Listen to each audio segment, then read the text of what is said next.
Мешаем. Нюхаем. 0 балла. Светлана Морозоваға кен сайын диярлік нұрлатыларға жіберіле тұрған соның чисталығын шулай үзінде сынап қарарға туры келе. Тәжірибелі лаборант оның сыфатын исінен үкшамалы, текшірілесі параметрлар оннан ортақ. Начинаем делать мутность, цветность. Соның төсін һәм никайдар болғанчық болуын текшірәбіз, шулай үк қатылығын, сілтілелеген, алюминий қалдыған, алюминий нықлыған, иреклі һәм бәйлі хлорны белгелейбіз. Иртен келгеш унлап анализ ясыйбыз. Сон норматив таләпләргә туры келе, ГОС бойынша эшлейбіз.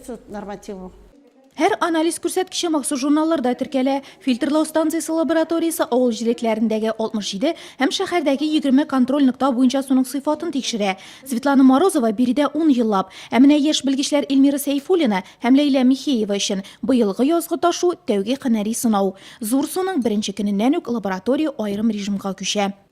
Для безопасного проведения Язгы ташу вакытында суның сыйфатын ныклы контрольдә тотарга кирәк. Әлеге уңайдан лабораторияның эше 2 тапкыр арта, эш графигы көчәя, 2 сменага күчәбез. Суның сыйфаты начараю турында масса күләм мәгълүмат чаралары аша халыкка җиткерәчәкбез. усилится.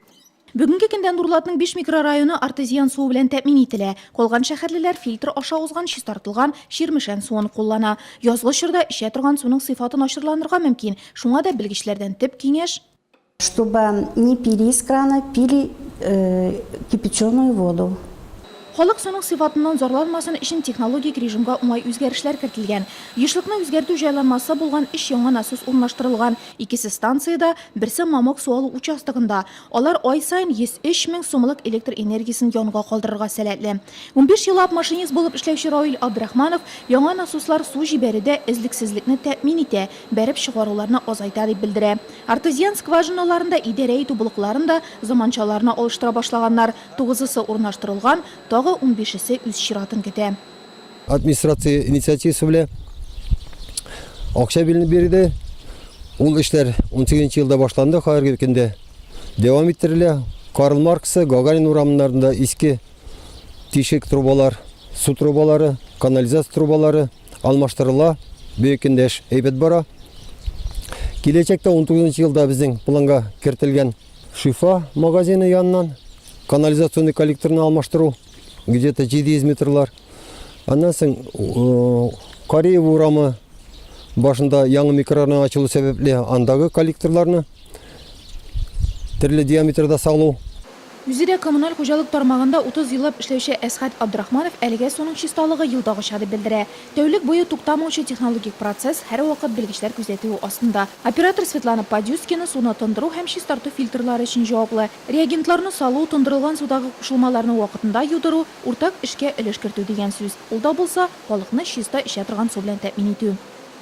Кышкы вакытта көндек расход 7,5 мең куб суткасына булса, җәйкене инде ул 9,5-га кадәр җитә.